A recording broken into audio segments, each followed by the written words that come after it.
Академик Серік Қирабаев Сәкеннің көңіл күйі лирикаларының ішінде Сырсандық атты өлеңі көрнекті орын алады.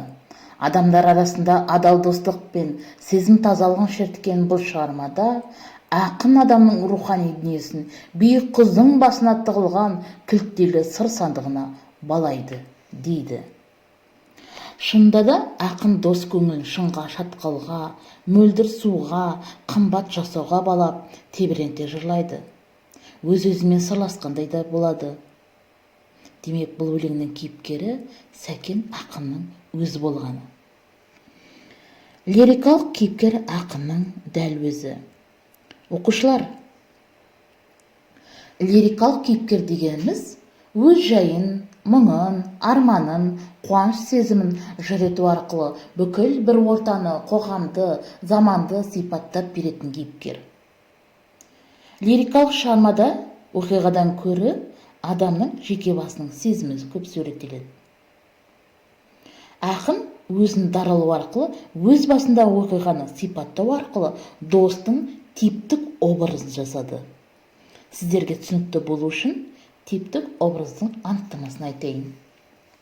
Типтік образ дегеніміз суреткердің іс жүзінде өмір шындығын өз дүниетанымы тұрғысынан белгілі бір дәуірге сай талғап тануы, таңдап іріктеуі, жинақтауы, сол арқылы өзі жасап отырған көркем бейнені сомдауы, даралауы. Досының мінез-құлқын, іс-әрекетінің өз аузымен айту арқылы досына мінездеме беріп даралағандай. Ақын жалған достары қолында жемің болса сені шырға айналып қасынан кетпейді, ал қолынан билік кетсе, жемің таусылса жалт береді.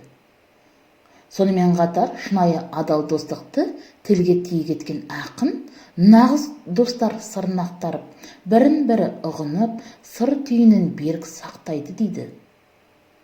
Міне, осылайша адамға достық пен ар тазалығын шерткен лирикалық туындысында өмір шындығын өз дүниетанымы тұрғысынан белгілі бір орта мен дәуірге сай таңдап жинақтайды. Адалдық пен арамдық, достық пен қастықты қатар бейнелеу арқылы Сәкен Сейфуллин бүкіл адамзат бойындағы жағымды жағымсыз қасиеттерді достың бейнесіне сыйғызу арқылы типтік образ жасады. Қазақ қоғамына, жалпы адам баласына тән сипаттарды, дәуір, заман келбетін танытатын қасиет белгілерді бір образға сыйдырды.